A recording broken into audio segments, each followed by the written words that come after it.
नमस्कार, मैं doctor Vishwajeet Nanda, urologist, andrologist and kidney transplant surgeon, Apollo hospital Bhubaneswar.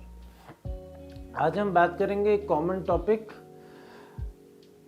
Erectile dysfunction या नपुंसकता। पुरुषों के नपुंसकता के ऊपर इरेक्टाइल डिस्फंक्शन। बहुत इंपॉर्टेंट चीज़ ये है कि बिफोर अराउंड 1995-2000 जो पुराने ज़माने के लोगों को लगता था कि ईडी कोई इरेक्टाइल डिस्फंक्शन, जिसको हम ईडी बोलेंगे, ईडी कोई बीमारी ही नहीं है और ED is almost always psychological. It is absolutely A myth. It is not always psychological, sometimes it can be psychological, but it is a disease. तो पहले इरेक्टाइल डिस्फंक्शन के बारे में जानने से पहले हमें जानना चाहिए कि इरेक्शन कैसे होता है। इरेक्शन का सबसे इम्पोर्टेंट टाइम है जब ब्रेन में स्टिमुलस मिलता है इरेक्शन के लिए, तो पेनिस के अंदर ब्लड फ्लो बढ़ जाता है और पेनिस से ब्लड बाहर निकलना बंद हो जाता है।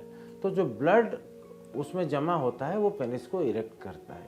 तो कोई किसी भी कारण से अगर न्यूरोलॉजिकल, जैसे नर्व का स्टिमुलस बंद हो गया तो इरेक्टाइल डिस्फंक्शन होता है, ब्लड का फ्लो होना बंद हो गया तो इरेक्टाइल डिस्फंक्शन हो सकता है। थर्ड है, अगर ब्लड लीक कर गया, वहाँ पे ठीक से जमा नहीं हुआ तो इरेक्टाइल डिस्फंक्शन हो सकता है।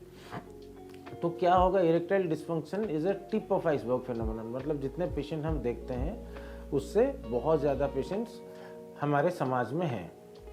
तो बहुत ज़्यादा पेशेंट मतलब क्या, ऐसे देखा गया है कि 40 साल से ऊपर 40% लोगों को some kind of erectile dysfunction होता है। तो इसका लक्षण क्या है, क्या प्रॉब्लम होता है? अनेबल टू गेट इरेक्शन, मतलब बिल्कुल लिंग का इरेक्शन नहीं होना। अनेबल टू सस्टेन इरेक्शन, मतलब इरेक्शन होगा फिर उसके बाद थोड़ी देर बाद सॉफ्ट हो जाएगा। Unable to penetrate the vagina, और या फिर just after penetration the penis becoming softer. अगर किसी का इजैकुलेट जल्दी हो जाता है वो इरेक्टाइल डिस्फंक्शन नहीं कहते, उसको प्रीमैच्योर इजैकुलेशन कहते हैं। अगर पेनिस इजैकुलेशन से पहले सॉफ्ट हो जाता है तो उसको इरेक्टाइल डिस्फंक्शन कहा जाता है। तो क्या क्या कारण हो सकते हैं हमने बताया। तो सबसे कॉमन चीज़ जो है इरेक्टाइल डिस्फंक्शन का कारण वो है लाइफस्टाइल।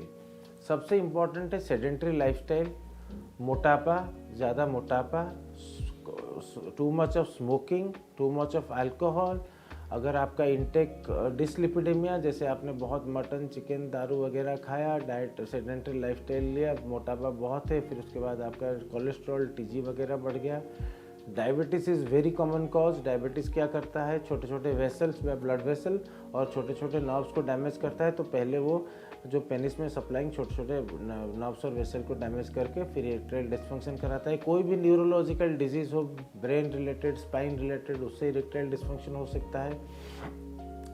प्रोस्टेट कैंसर हो या फिर कोई भी पेल्विक कैंसर हो या उस एरिया में कैंसर हो जो इन्फिल्ट्रेट कर रहा है, वो इरेक्टाइल डिस्फंक्शन करता है। और साइकोलॉजिकल फैक्टर्स होते हैं, और सबसे इम्पॉर्टेंट कुछ मेडिसिन्स होते हैं जिससे इरेक्टाइल डिस्फंक्शन होते हैं।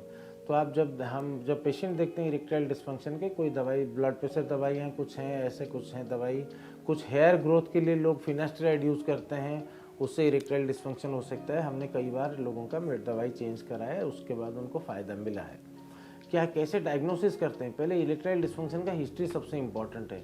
अब फिर हिस्ट्री जानने के बाद कुछ हम ब्लड टेस्ट करते हैं, जैसे serum testosterone, lipid profile, sugar, कभी कभी हार्मोनल असे भी करते हैं, TSH वगैरह, प्रोलैक्टिन वगैरह, वो सब करके देखना पड़ता है। फिर उसको नेक्स्ट लेवल ऑफ डायग्नोसिस में हम एक डॉपलर अल्ट्रासाउंड पेनिस करते हैं, जिसमें पेनिस का ब्लड फ्लो ठीक जा रहा है कि ठीक नहीं जा रहा है देखा जाता है। कभी कभी वेनस लीक भी पता चलता है कि ब्लड अगर नहीं रह रहा है तो उससे पता चलता है। फिर उसके बाद नेक्स्ट ट्रीटमेंट क्या है, सबसे इम्पॉर्टेंट है ट्रीटमेंट।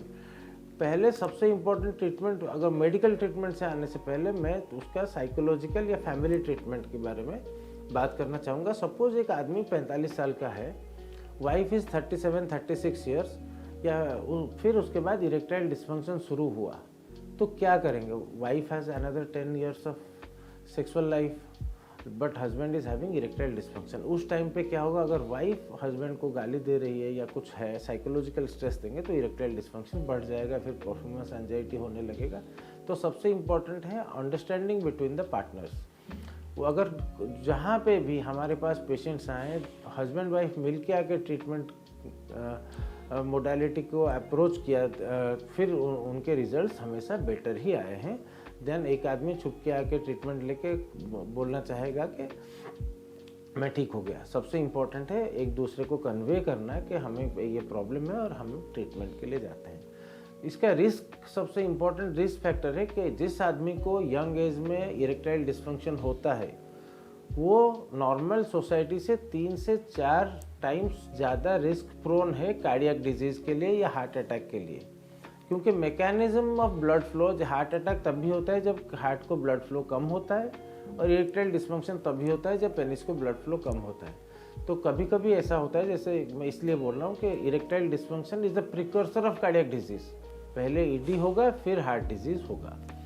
तो उसके बाद इरेक्टाइल डिस्फंक्शन जिन जिन को होता है तो डायग्नोसिस के बाद हम नॉर्मली मेडिसिन देते हैं किसी को मेडिसिन। और मैं ये बोलना चाहता हूँ कि कुछ लोग कुछ दिन मेडिसिन खाने के बाद फिर ठीक हो जाते हैं, फिर उनको दवाई नहीं खानी पड़ती, फिर उसके बाद कुछ लोगों को 2 लॉन्ग टर्म दवाई खानी पड़ती है, कुछ लोगों को कुछ दिन एक दवाई असर करती है, फिर उसके बाद मेडिसिन चेंज करना पड़ता है, कुछ लोगों को बिल्कुल दवाई असर नहीं करती। वो it varies from patient to patient, और क्या कॉज है बैकग्राउंड में वो डॉक्टर ही डिसाइड करेंगे। अगर मेडिसिन काम नहीं करता है तो हम एक इंजेक्शन ट्राई करते हैं, जो सेक्स से पहले पेनिस में इंजेक्शन देके पेशेंट अपने घर में खुद इंटरकोर्स कर सकते हैं। अगर वो भी नहीं काम कर रहा है तो पेनाइल इम्प्लांट या पेनाइल प्रोस्थेसिस हमारे पास है, जो एक ऑपरेशन द्वारा पेनिस के अंदर या लिंग के अंदर एक प्रोस्थेसिस लगा दिया जाता है, एक यंत्र जो इरेक्शन में काम आता है, और वो नॉर्मल सेक्स कर सकते हैं। उसका patient satisfaction rate and partner satisfaction rate बहुत अच्छा होता है, और बहुत धीरे धीरे उसकी पॉपुलैरिटी बहुत बढ़ रही है। तो ये वीडियो से मैं ये बोलना चाहूँगा कि आप लोगों को कि अगर किसी को भी प्रॉब्लम हो तो नियरेस्ट एंड्रो यूरोलॉजिस्ट कोई होगा, उनको दिखा के आप दवाई शुरू कीजिए। आप एसेस कीजिए कि क्यों हो रहा है, सबसे इम्पोर्टेंट है।